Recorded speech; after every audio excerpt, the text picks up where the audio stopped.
사람은 누구나 그 외로움의 감정을 느낍니다.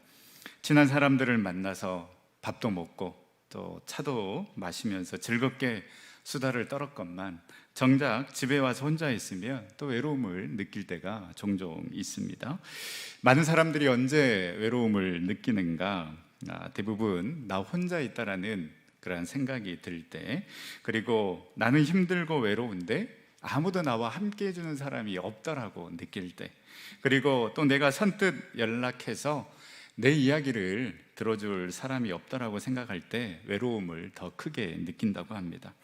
그렇더라고 또 선뜻 사람을 만나서 교제할 수 있는 그런 상황도 아닌 것 같습니다. 왜냐하면 또 누군가를 만나서 새로운 만남을 시작한다라는 것, 대단한 용기가 필요하고요, 또 많은 시간과 에너지를 필요합니다. 왜 그렇습니까? 내 삶에 또 이야기도 해야 되고요, 또 지금까지 살아왔던 또 경험했던 그 과거의 이야기도 해야 하기 때문입니다. 지난 6월 첫 주 목요일부터 지난주 목요일까지 이렇게 4주 동안 저희 교회에서 이렇게 새가족 모임을 진행을 했습니다.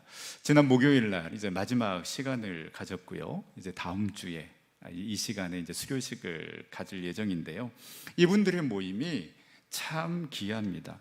물론 하나님께서 보내주셔서 저희 교회에 오셨겠지만은 대단한 용기와 결단을 필요로 하는 것입니다.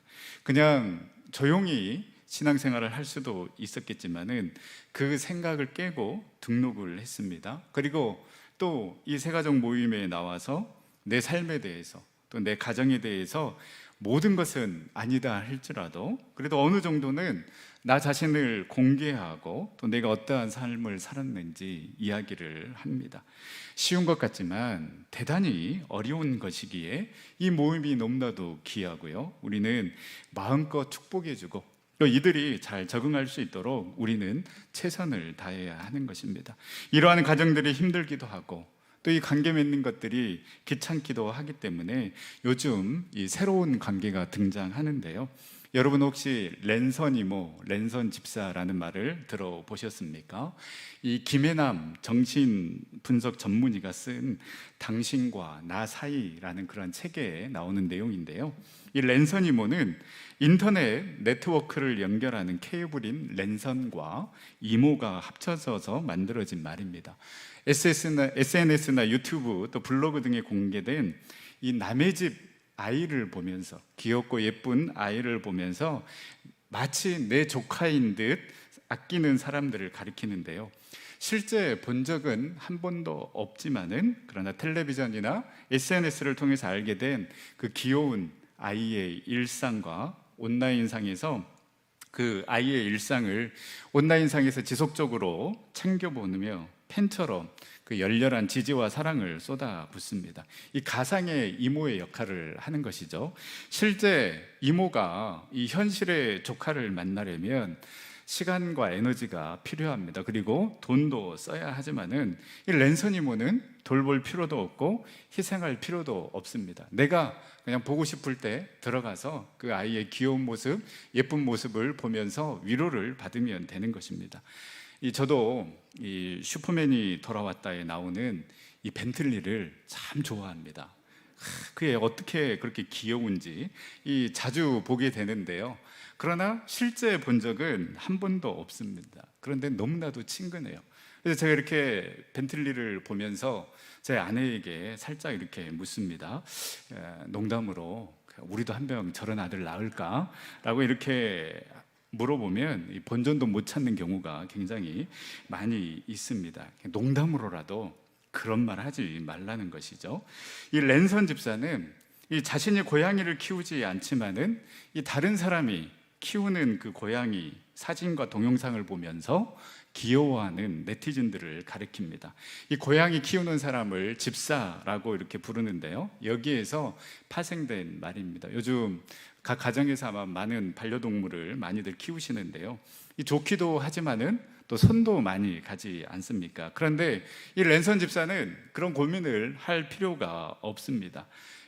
저희 집에도 이 랜선 집사 한 분이 계시는데요, 이 랜선 집사로서 고양이를 바라볼 때의 표정과 저를 바라볼 때의 표정이 달라도 너무 달라가지고 내가 고양이보다 좀 못한 인간인가라는 이러한 자괴감이 들 때가 있습니다. 제가 누구라고는 이야기하지 않았습니다. 그런데 이 랜선 이모, 이 랜선 집사 모두 외로움을 해결하기 위해서 이 가상의 관계를 맺는다라는 것이죠. 실제 관계에서는 시간도 투자해야 되고 돈도 투자해야 되고 이 많은 것들을 또 많은 에너지가 소모되고 또 상처받고 그렇기 때문에 차라리 상처받지 않는 그런 그 가상의 관계를 더 선호하는 것입니다.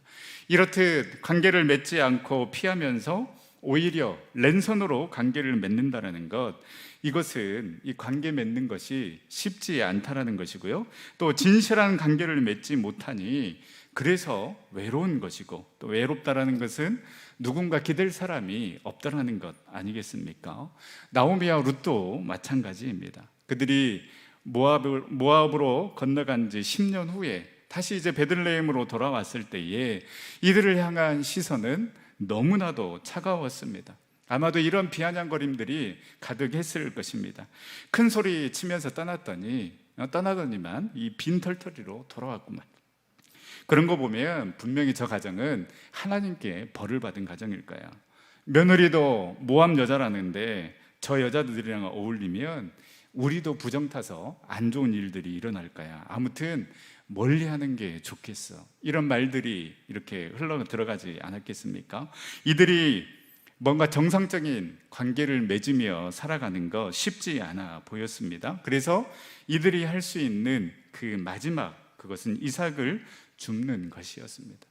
이것도 어떤 정해진 그러한 밭으로 가는 게 아니라 혹시 나를 잘 대해주는 사람이 있으면 그 사람을 통하여서 하루하루 이삭을 줍는 것, 그래서 그 생계를 유지해 나가는 것이 이들의 마지막 희망이었습니다. 그런데 지난 시간에 말씀드렸듯이 정말로 우연과 같은 그 필연의 만남이 이루어지게 됩니다. 수많은 밭 중에 이삭을 주우러 들어간 그 밭이 바로 나오미의 남편 엘리멜렉의 친족 보아스의 밭이었고, 마침 그때 보아스가 그 밭을 방문하게 됩니다. 이렇게 하나님께서 만나게 하셨으니 당연히 보아스의 눈에 룻이 들어오게 됩니다.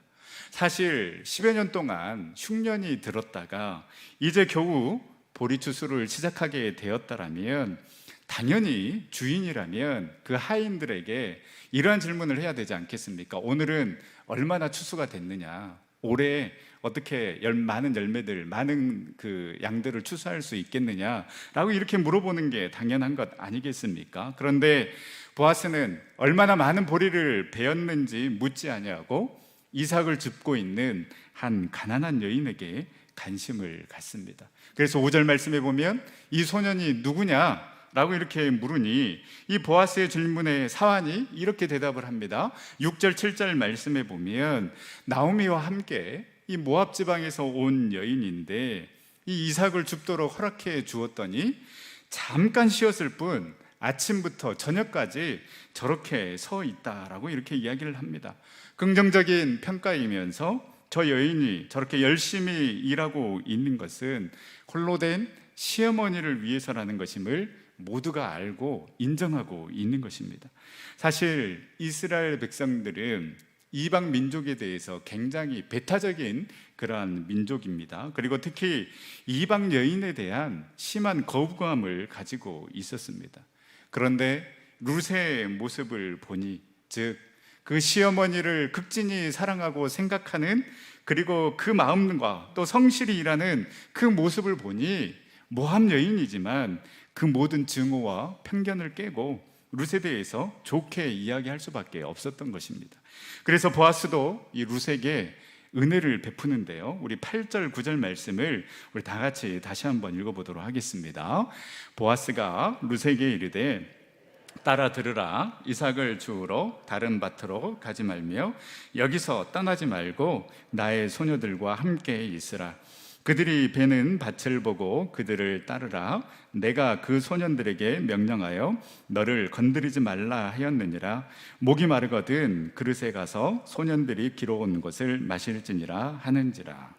이 그때 하루하루 그냥 밭으로 나가서 오늘은 이 밭에서 이삭을 주었다고 해서 내일 또 같이 이 밭에서 이삭을 주운다는 보장이 없습니다. 사환이 오늘은 우리 추수가 적을 것 같으니 다른 밭으로 가시게나 라고 이렇게 다른 이야기를 하면 또 다른 밭에 가서 허락을 받아서 이삭을 주어야 하는 것입니다.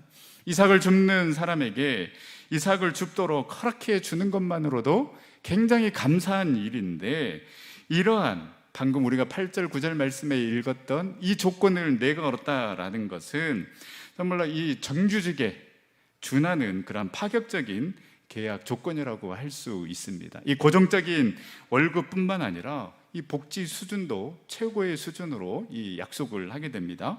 첫 번째, 다른 밭으로 갈 필요가 없도록 안정적으로 이삭을 줍도록 해 주었습니다.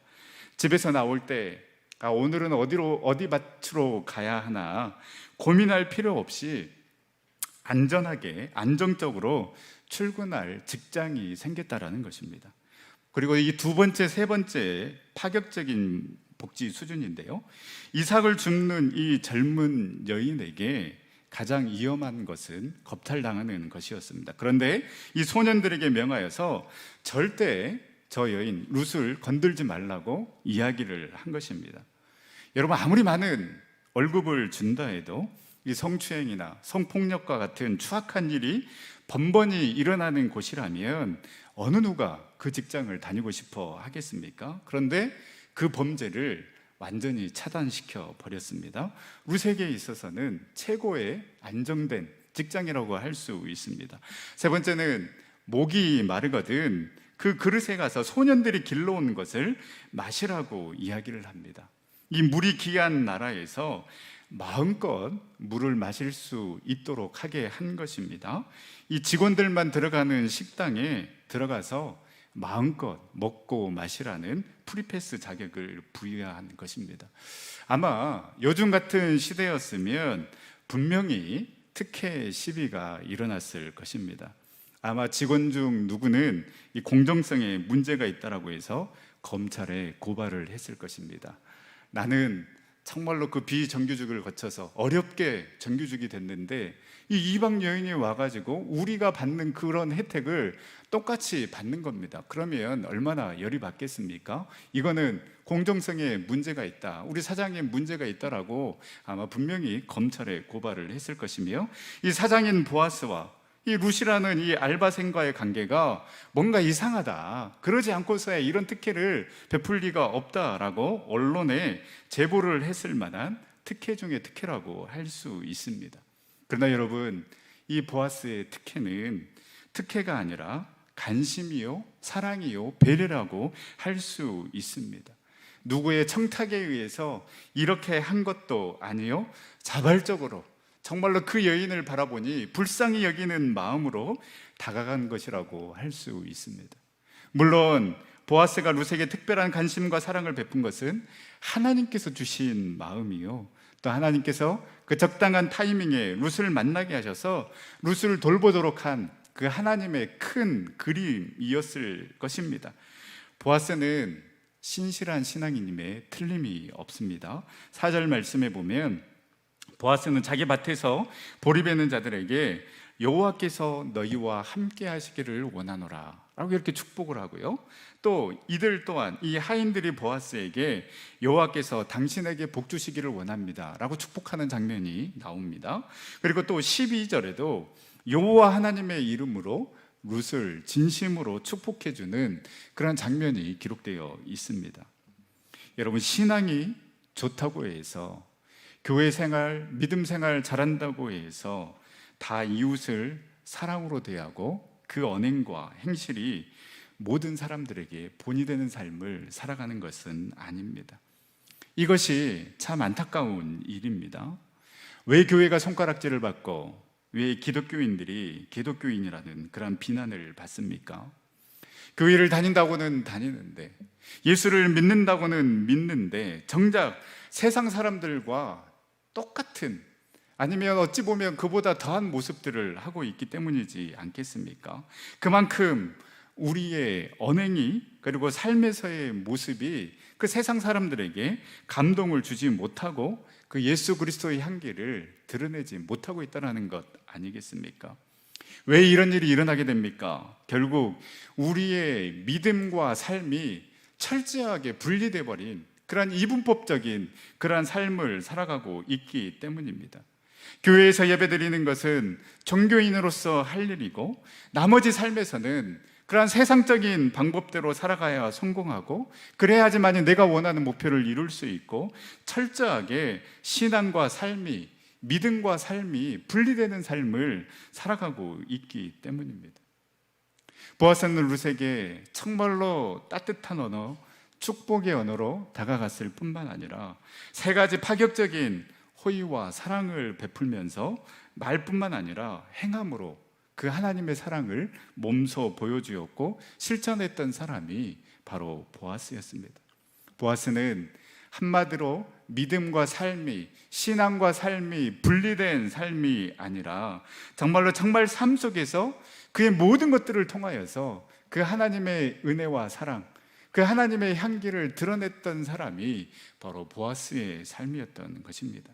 로마서 12장 1절, 그러므로 형제들아, 내가 하나님의 모든 자비하심으로 너희를 권하노니 너희 몸을 하나님이 기뻐하시는 거룩한 산 제물로 드리라. 이는 너희가 드릴 영적 예배니라. 여러분, 우리의 말과 행동이 거룩한 예배가 되고, 또 우리의 삶이 정말로 예배가 되어서 우리가 서 있는 그곳에서 예수 그리스도의 그 영광을 드러내고 그 예수 그리스도의 향기를 드러내는 참된 그리스도인으로 살아가는 저와 여러분들 삶이 될 수 있기를 간절히 소망합니다. 이렇게 룻은 보아스로부터 생각지도 못한 배려를 받게 됩니다. 그래서 10절 말씀에 보면 룻이 엎드려 얼굴을 땅에 대고 절하며 그에게 이르되 나는 이방 여인이거늘 당신이 어찌하여 내게 은혜를 베푸시며 나를 돌보시나이까. 얼마나 큰 은혜입니까? 너무나도 감사합니다. 그래서 도대체 당신이 왜 나에게 이러한 큰 은혜를 베푸십니까? 라고 이렇게 룻이 이야기하니 보아스가 11절에 대답합니다. 그에게 대답하여 이르되 네 남편이 죽은 후로 네가 시어머니에게 행한 그 모든 것과 네 부모와 고국을 떠나 전에 알지 못하던 백성에게로 온 일이 내게 분명히 알려졌느니라. 이 말에 룻은 굉장히 큰 위로를 받았을 것입니다. 많은 사람들이 나를 저주하고 나를 멀리하는 줄만 알았더니, 그런데 정말로 나의 진실된 마음을 알아주는 사람이 있구나. 아무도 주목하지 않았던 이 이방 여인을 보아스는 진심으로 인정해 주었습니다. 그리고 더 나아가 12절 말씀 우리 다 같이 한번 읽어보겠습니다. 여호와께서 내게 행한 일에 보답하기를 원하며 이스라엘의 하나님 여호와께서 그의 날개 아래에 보호를 받으러 온 내게 온전한 상 주시기를 원하노라 하는지라. 진심 어린 축복을 해줍니다. 그리고 보아스의 이 축복은 룻을 이방 여인이 아닌 이제 하나님을 인정하는, 그렇게 하나님을 사랑하는 신앙 공동체의 구성원으로 인정해주는 축복이었습니다. 여기에 그치지 않고 14절에 보면 룻을 식탁의 자리로 초대합니다. 이것이야말로 지금까지 보아스가 베푼 은혜 중에 최고의 은혜입니다. 여러분, 밥을 같이 먹는다라는 것, 대단한 친근감의 표시 아니겠습니까? 우리말에 식구가 있습니다. 식구는 어떻습니까? 먹을 시계, 입구 아니겠습니까? 밥을 같이 먹는 것이 식구입니다. 이스라엘에서도 밥을 같이 먹는다라는 것 굉장히 의미가 있는데요. 더군다나 이 이방 여인인 이 룻을 이 식탁의 자리로 초대해서 밥을 같이 먹었다라는 것은 이제는 이방 여인이 아닌 믿음의 한 식구로 받아주는 것이라고 할 수 있습니다. 그래서였을까요? 이제 완전한 식구가 되었다라고 생각했는지 이 보아스는 앞에서 이야기했던 그 세 가지 특혜, 다른 밭으로 가지 마라, 그 소년들에게 룻을 건드리지 말라, 또 목마르거든 물을 언제든지 마시라는 이 세 가지의 특혜뿐만 아니라 여기에 엄청난 특혜 두 가지가 더 추가가 됩니다. 이 상황에 맞는 단어가 갑자기 생각나더라고요. 묻고 더블로 가는 그러한 상황이지 않겠습니까? 이 첫째는 룻에게 추수가 끝난 후에 이삭을 줍는 것이 아니라 곡식 단 사이에서 줍도록 허락을 합니다.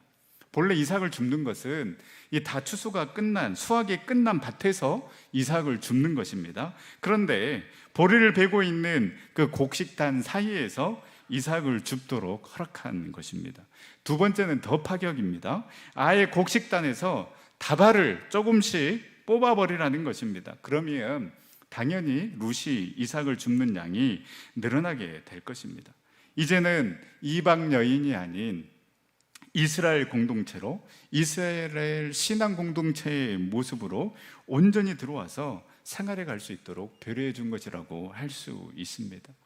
룻은 외로웠습니다. 그리고 괴로웠습니다. 막막했습니다. 어떻게 살아가야 될지, 또 어디에서부터 시작해야 될지, 베들레헴에 도착했을 때 멸시와 조롱의 눈으로 나오미와 룻을 쳐다보고 한마디씩 던지는 그 말은 가슴에 빗으로 꽂혔을 것입니다. 더 위축되고 고립되어 살아갈 수밖에 없었지만은, 그러나 모압에서 베들레헴으로 온 그 용기와 하나님을 신뢰하는 마음으로, 하나님을 의지하는 마음으로 일어서서 그래도 오늘 또 나 살아있음에 감사하며 생명 주심에 감사하며 내가 할 수 있는 일을 하자라고, 그래서 이삭 죽기라도 하자, 보리추수 시작할 때에 하나님께서 우리를 보내셨다라면 굶어 죽게 하지는 않을 것인가라는 그러한 믿음으로 나아갔더니, 우리가 잘 아는 대로 보아스를 만나게 되고요, 자신을 알아주고 인정해주는 말과 모습에, 그리고 한 공동체원으로 받아들여주는 그 배려와 사랑에 룻은 잃어버렸던 그 웃음과 여유를 되찾게 되고 새로운 삶을 시작하게 된 것입니다. 여러분, 여기에 아름다운 공동체의 모습이 있습니다. 보아스는 이방 여인 룻에게, 또 자기 밭에서 이삭을 줍는, 어찌 보면 이 하찮은 여인에게 관심을 가졌습니다. 그리고 그 모습 그대로 인정해주고 축복해 주었습니다. 그리고 식구로 인정합니다. 함께 그 식탁의 공동체를 이루고 이제 이방인이 아닌 하나님의 자녀로서 신앙 공동체원으로 인정해주는 모습을 보여주고 있습니다. 사랑하는 전성교회 성도 여러분, 이 아름다운 모습이 우리 공동체에도 있기를 간절히 소망합니다. 관심 가져주고 있는 모습 그대로 인정해주고 주님의 이름으로 마음껏 축복해주고, 또 그 사람의 이야기를 들어주고 함께 기도해주면서 먼저 손을 내밀어서 식구로 인정해주고 함께 할 때에 이 안에서 놀라운 회복과 치유의 역사가 일어나게 될 줄 믿습니다. 주목하여 바라봅시다. 베드로와 요한이 그 성전 미문에 앉아있는, 아무도 관심을 갖지 않았던 그 안진뱅이에게 주목하여 바라보았기 때문에 그 안진뱅이를 일으켜 세울 수 있었던 것입니다. 여러분, 곰곰이 생각해 보면 우리가 여기까지 올 수 있었던 것, 나 혼자의 힘으로 절대 여기까지 온 것 아닙니다. 분명히 누군가의 도움과 사랑과 기도가 있었기 때문에 저와 여러분들이 여기까지 올 수 있었던 것입니다. 주일학교 시절 무조건 예쁘다고 귀엽다고 해주시면서 열정을 다해 성경 말씀을 가르쳐 주셨던 선생님의 헌신과 사랑이 있었고, 그 청소년 시절 한없이 방황하고 반항할 때에 손 한번 잡아주시면서 눈물로 기도해 주신 선생님의 기도가 있었고, 청년부 시절 그냥 열정만 가지고 이 일 저 일 벌리면서 봉사할 때에 수고한다고, 잘했다고, 열심히 했다라고, 다음에도 기대한다라고 격려해 주셨던 그러한 장로님, 권사님이 계셨고, 결혼해서 애 키우며 정말 힘들고 어려울 때에 힘들지, 기도하고 있다라고 말씀하시면서 관심 가져주시고 반찬과 김치 가져다 주시면서 마치 당신 딸처럼 돌보아 주셨던 구역장 권산진 집사님이 계셨고, 어렵고 힘든 일이 있을 때마다, 자녀 때문에 남편 문제로 고민하고 힘들어할 때마다 세상 다 막혀 있어도 하늘은 열려 있다라고 말씀하시며 내가 기도할게, 그리고 밤낮으로 성전에서 정말로 나의 이름 불러가며 또 남편 이름 불러가며 자녀들 이름 불러가며 기도해 주셨던 기도의 권사님들이 계셨기 때문에 저와 여러분들이 여기까지 올 수 있었던 것 아니겠습니까? 저희 아버지는 20살 때 예수님을 믿었는데요, 저희 할머니가 이 무당을 주선해 주는 그러한 역할을 하셨다고 합니다. 일명 그 무당 브로커 역할을 하셨는데요, 그래서 저희 아버지도 그 할머니를 이렇게 따라다니면서 이 본격적으로 구슬을 시작하기 전에 한문으로 쓰여진 그 주문 같은 것을 많이 읽었다고 합니다. 그 어렸을 때 한문을 깨우쳐 가지고 이렇게 이제 본격적으로 굿이 시작하기 전에 아마 뭐 주문 같은 거를 이렇게 읽는 그런 시간이 있나 봐요. 그것을 항상 저희 아버지가 담당을 했다고 합니다. 그 영향 때문인지 늘 그 아프고 또 힘이 없고 연약했다라고 합니다. 그렇게 어린 시절을 지내다가 이 20살 때에 그 이제 대학생인 한 청년이 저희 아버지에게 그냥 성경책 한번 읽어보라고, 네가 살 길은 여기에 있는 것 같다라고, 그냥 뭐 긴 말 하지 않고 뭐 성경을 설명해 준 것도 아니고 그냥 성경책을 던져주고 갔답니다. 그래서 이제 그 성경책을 읽다가 은혜를 받고 또 감동을 받아서 예수님을 믿게 되고요. 결국은 어렵게 신학을 공부해서 목사가 되셨고, 정말 아무 도움 없이 또 혼자 신앙생활하면서 목사가 되셨기 때문에 너무 힘들었더라고. 그래서 아들 태어나면 믿음의 가정에서 자란 제대로 신앙교육을 시킨 목사를 만들어야겠다라고 소원을 해서 태어난 아들이 저고, 그렇게 목사가 된 사람이 저입니다.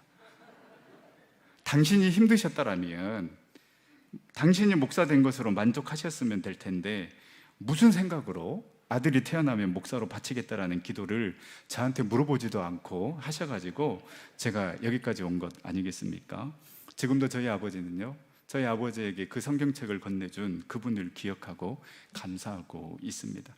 그 성경책을 이 청년이 저희 아버지에게 전해주면서 너는 꼭 목사가 되라고 그렇게 하면서 전해준 것 아니지 않습니까? 그냥 불쌍해 보였을 것입니다. 주목하여 저희 아버지를 바라보았고 어떻게 하면 저 한 영혼을 살릴까 고민하다가 이 사람이 할 수 있는 가장 최선의 방법, 성경책을 저희 아버지에게 전해 주었을 것입니다. 그런데 그 아버지에게 전해준 그 성경책이 귀신의 영에 사로잡혀 살아가고 있는 저희 아버지와 할머니를 구원하셨을 뿐만 아니라 아버지를 목회자의 길로 걸어가게 하셨고요. 그 아버지의 아들 또한 지금 목사가 되어서 부족하지만 여러분 앞에서 말씀을 전하고 있습니다. 여러분 상상이나 했겠습니까? 그저 주목하여 바라보았고 불쌍히 여기는 마음으로 성경책 한 권 전해줬을 뿐인데 그 한 사람을 살렸을 뿐만 아니라 결국 두 사람을 목회자로 만드는 축복의 통로가 된 것입니다. 보아스도 마찬가지입니다.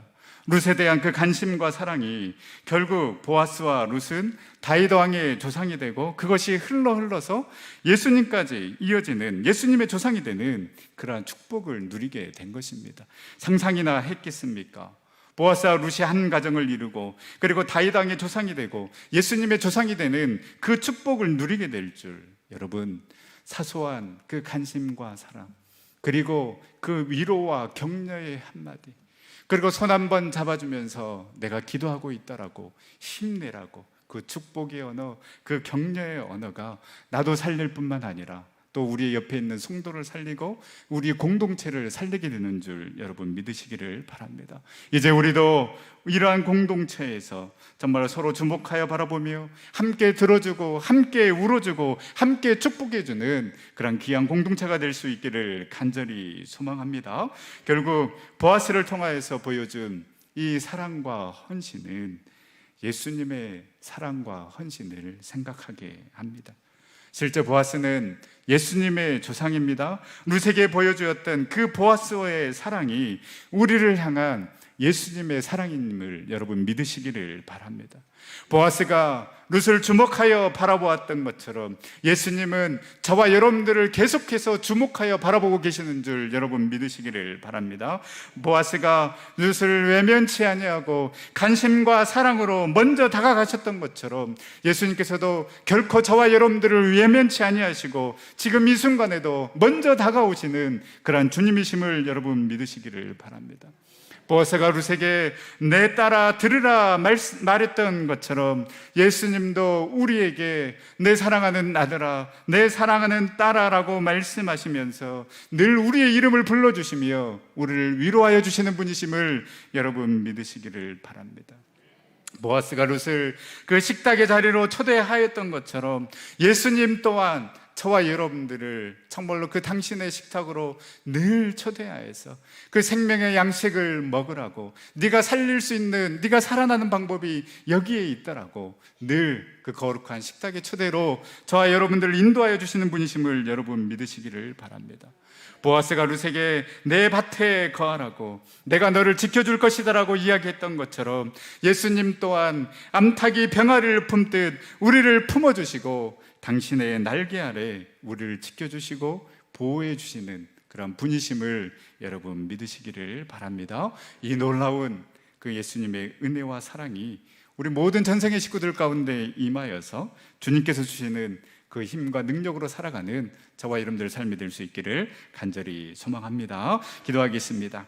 우리의 산성 되시며 우리의 요새 되시며 우리의 소망이요 우리의 힘이 되신 하나님, 우리의 믿음과 삶이 결코 분리되지 않게 하여 주시옵시고 우리의 말과 행실로 예수 그리스도의 한계를 드러내는 삶을 살아가게 하여 주시옵시고 우리도 우리 공동체의 성도들을 주목하여 바라봄으로 함께 울고 함께 웃고 함께 축복해주며 함께 중보해줌으로 나도 살고 우리의 성도들을 살리는 삶 살아가게 하여 주시옵시고 보아스의 그 은혜와 사랑이 우리를 향한 주님의 은혜와 사랑인 줄 믿습니다. 우리의 이름을 불러주시고 우리의 모든 필요를 채워주시고 무엇보다 당신의 날개 아래 우리를 거하게 하여 주시며 세상의 험한 풍파 몰아칠 때에도 우리를 지켜주시는 그 주님 붙잡고 늘 주님과 동행하는 복된 삶 살아가는 우리 전생의 모든 식구들 다 되어줄 수 있도록 인도하여 주시옵소서. 모든 영광 온전히 주님 앞에 올려드리오며 구하신 예수님의 이름으로 기도드립니다. 아멘.